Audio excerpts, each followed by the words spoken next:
Hey everyone, and we're back on the Greenius with me, Bella Rai, your 13-year-old sustainability ambassador. And today, we have someone truly special on the show.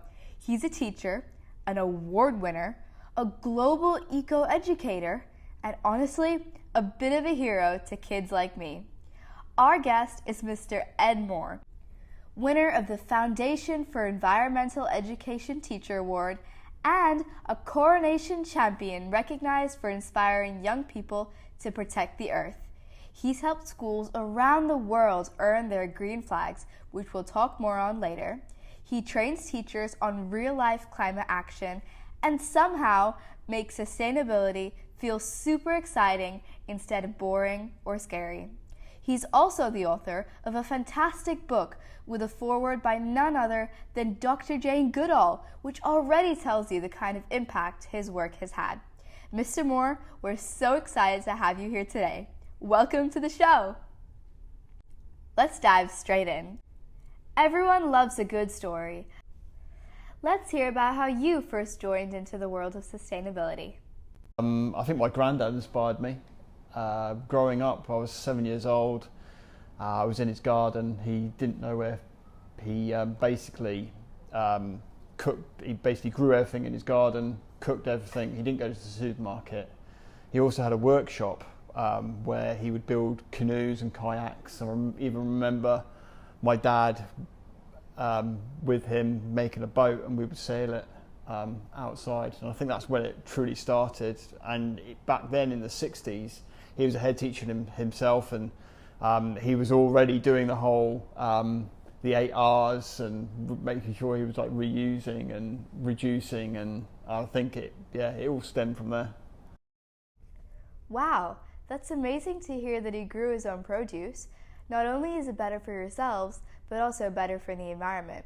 I'd love to know, was there anyone else who inspired you? I think Dr. Jane Goodall. I think she's an absolute icon, an absolute inspiration to us all.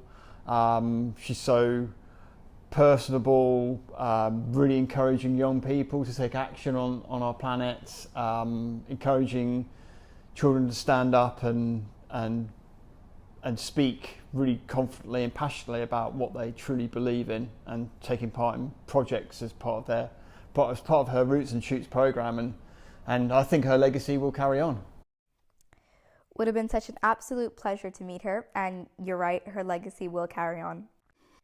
Like I mentioned before, you've helped schools win the Green Flag of recognition. For kids that don't know it, what is it and why is it so important?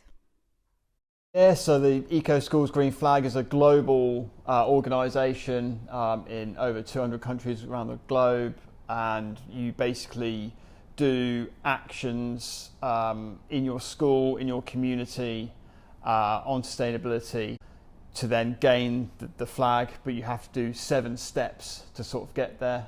You do an audit of your school, you do an action plan, you do some projects that comes off the back of that action plan, you monitor it, you evaluate it, and then you put forward your evidence to get the Eco Schools flag, and you can do that every 2 years or every year, and it's a big deal. That's so interesting. I'm sure the Green Flags Award is something that every school can work towards. It would be fabulous if you could share your favorite biodiversity project for a primary or middle school that we could all replicate on a small patch of land. Oh wow. I did a project getting children outside journaling nature, seeing what they found, doing lots of I wonder questions, and this was with children who are 5 or 6, and I also did it with 7 to 9 year olds too.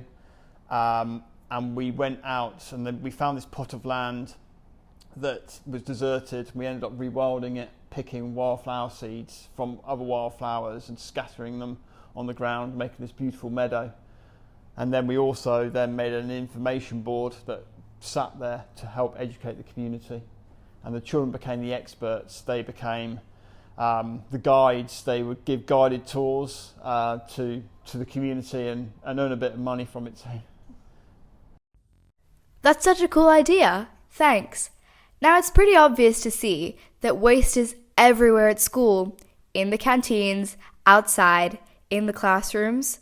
What's the coolest student-led idea that you've seen that cuts down waste everywhere?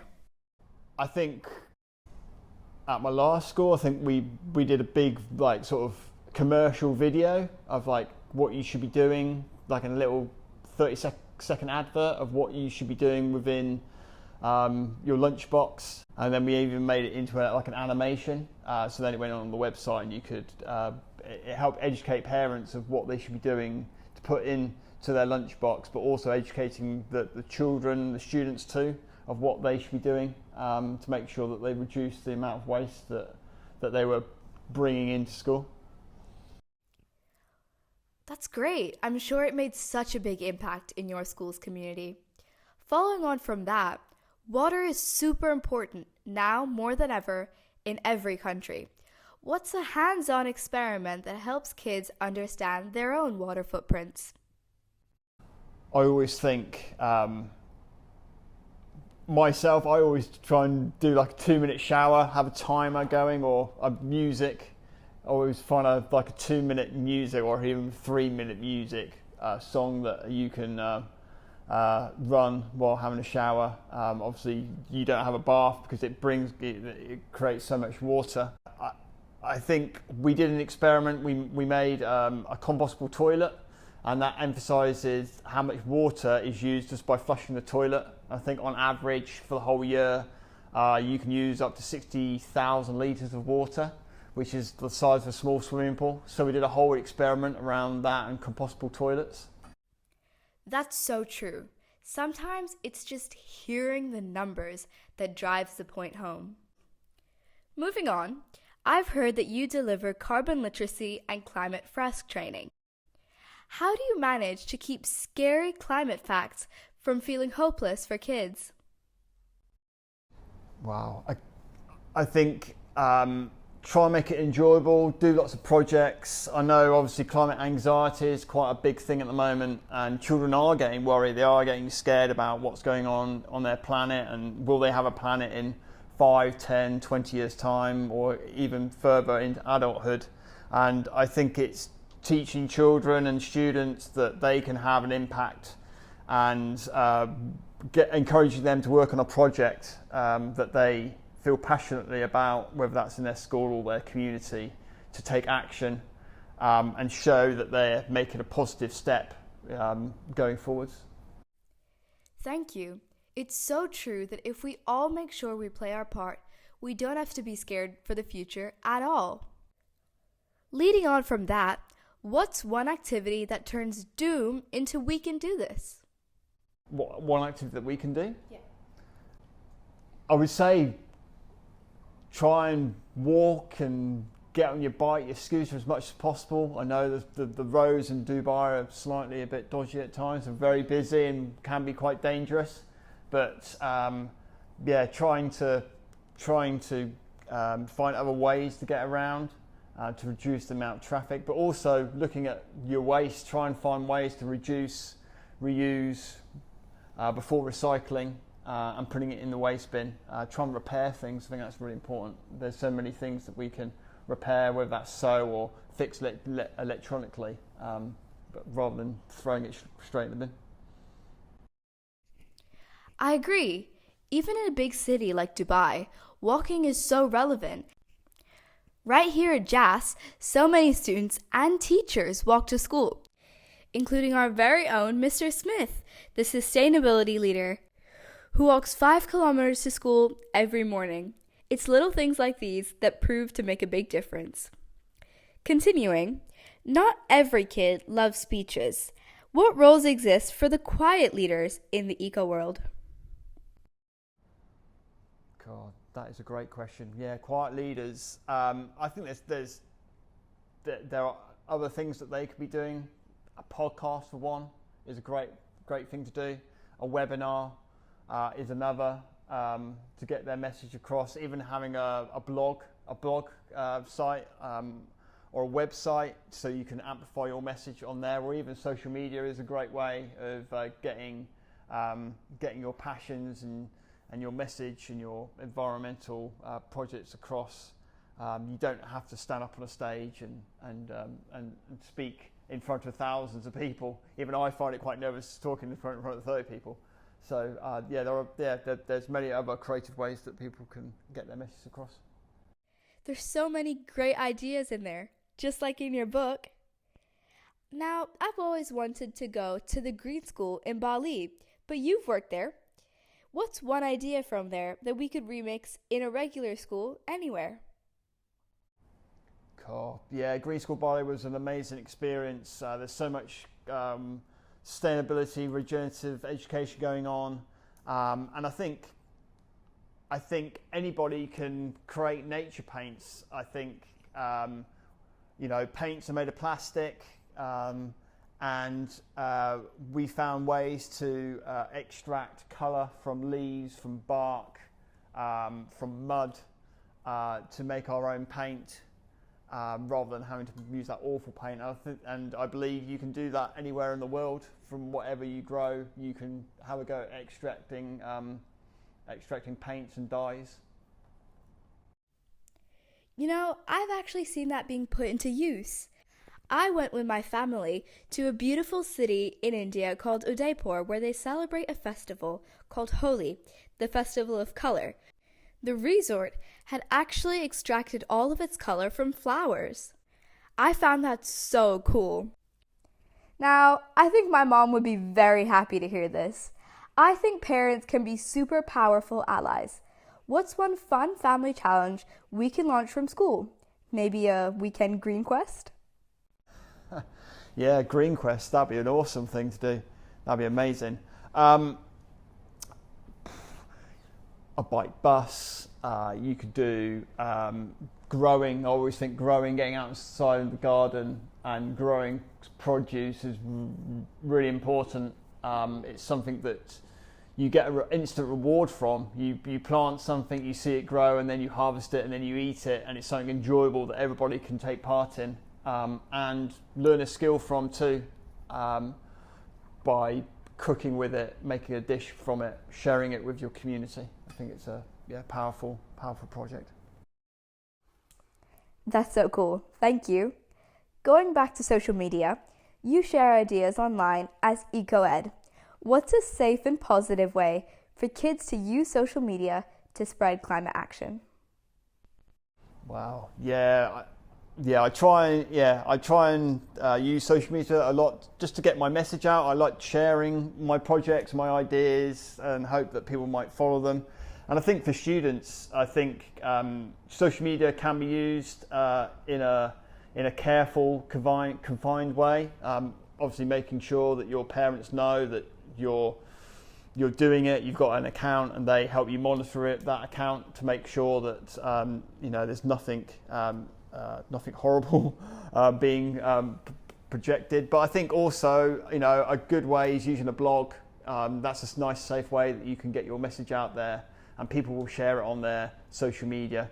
But also having other people share your ideas on their platforms if you're fine with your photos being, publicised, and having great teachers too to help coach and mentor you along your way. Just like I've got the amazing Mr. Smith, it's true that sometimes all you need is a great teacher. Staying on that path of classrooms, if you could add one piece of tech to boost sustainability learning, what would you pick? Tech, interesting. I think STEM or STEAM is really important, and anything that will amplify students and children to be able to design innovation, new ways of being sustainable, regenerative, coming up with new products. If there was a way that there were the more mechanics side, where children could be more inquisitive and plan and design the world's problems, maybe looking at biomimicry or something, that learning from nature and then implementing that within the classroom using technology on the computer, designing new products or making new products. If there was a way of doing that, that would be pretty awesome. You're right, and I just want to point out that we have a great STEAM program here at Jebel Valley School. Going back to your amazing newly published book, you've contributed resources and have a Bloomsbury author page. If a kid wants to write 100 ideas for Greener School's booklet, how should they start? God, 100 ideas, awesome question. Anybody, even you, Bella, even you can write a book. There's on all the publishers' websites, whether that's Bloomsbury, Penguin, they've all got a form, and you can fill out. You can put in a proposal yourself of a book that you want to write, and then they'll get back to you whether they think that it's a good idea or not. But anybody can put an application and a proposal in to write a book. And a good place to start for 100 ideas is the way I did it was looking at different environmental topics and seeing how many ideas I could put under those topics. But what's really important is to make sure that those ideas work. There's nothing worse than picking up a book and the ideas don't work, and then people start losing their enthusiasm. It's truly wonderful to hear how you grew your book and your personal journey. Staying on your book's topic, what's your favorite idea? Favorite idea from the book? God, there's so many great ideas from gardening to the journal idea to rewilding to the bike bus, upcycling different pots like boots, a sink to make a garden, because not everybody has a garden, not everybody can make a garden. Some people live in concrete schools and they don't have much greenery, and it's teaching them that actually you can use any container, be creative in the containers that you see around yourself, so you can have a go at growing and planting. Wow, I'm sure those are some amazing ideas, and I'll bet there are so many others that we can all read about when we go purchase your book. Make sure you go check it out, guys. Moving on, rewilding is so important. Even if it's just a little part of your school or the back of your yard at home. How can we all do it right now? Cool. Oh, rewilding is so important, isn't it? It's so important for biodiversity and for the food we eat and how we live. I think I would love to have like a wave or something, like a sculpture made out of biodiversity. I think that would be pretty cool, where all like the bees like sort of connect. You see like swarms, like sort of all these insects and wildlife swarming onto this like sort of sculpture to get their food. I think that would be pretty cool. Your book has a foreword by the incredible Dr. Jane Goodall. What was it like working with her? Yeah, Jane Goodall's a phenomenal lady, really kind, really caring, an absolute inspiration to young people and myself. And through her Roots and Shoots program, which is the global program you get in Dubai, America, UK, Australia, all over Europe. It really encourages people to take action on the planet to help people, animals and the environment, and children to lead on many projects. It gives them the confidence, and she just gave her time to people. She literally, in a room, she might run late or anything, but she would give her time to everybody, make sure that everybody had 5 minutes with her, and she was just a genuinely kind-souled lady who had a huge impact on our planet. She'll be sorely missed, but her legacy will live on. Wow, I can only imagine how special that must have been. For everyone listening, what's your 1 week challenge for us, and how should we share our results with you so you can cheer us on? Cool. 1 week challenge. I would use my 1 week challenge to you is to use some ideas for my book and to see what you can do, implement them, share them on social media if you can, and give me some feedback on those ideas too, and assess the impact that's having on students, your friends, and your family. You can get me on Eco-ed.com. That's Ed with 2 Ds.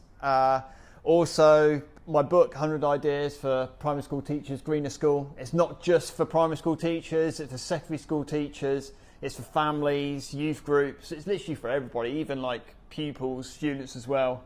And it's 100 ideas that have been tried and tested in my teaching over the last 13 years. Every idea does work, and it's got forward by Dr. Jane Goodall, obviously an icon of this world. And you can also get me on LinkedIn too. You can follow me there, and I'll happily follow you and share your work as well. Thank you so much for sharing that. For the final sparkle of magic, imagine that we're here back again in 2050. What do you hope we'll be celebrating and high-fiving about? 50 years from now, I hope that we're celebrating you, Bella. For one, you've become a international name, showcasing to everybody around the world of how we need to be looking after our planet, and you're leading the way. I think that'd be awesome to be celebrating that, and I 100% think that will happen. You'll be in the government or something, being the next Jane Goodall, definitely. But I hope that we're celebrating biodiversity. Everyone's connecting with nature. Everybody's just out there enjoying the outdoors. Everyone's loving innovation, coming up with great ideas, learning freely, but children being the change makers, children being the leaders, children creating the culture of regenerative education, which everybody can aspire to and move forwards with. Wow, thank you so much. Hearing that from someone like you really encourages me to keep doing my bit. Mr. Moore, once again, thank you so much. You've made sustainability sound so fun that people might finally stop pretending they forgot their reusable water bottle at home. Again. To everyone listening, pick one idea from today and try it out. Go on, surprise yourself. Start something tiny, something bold, or something completely chaotic. And if it turns into a hilarious success, please tag us. We absolutely love those moments. Mr. Moore, thanks for proving that making a difference doesn't require being older, taller, or having a mysterious grown-up superpower. We can start right now, and we will. See you all next episode. Catch you on the green side.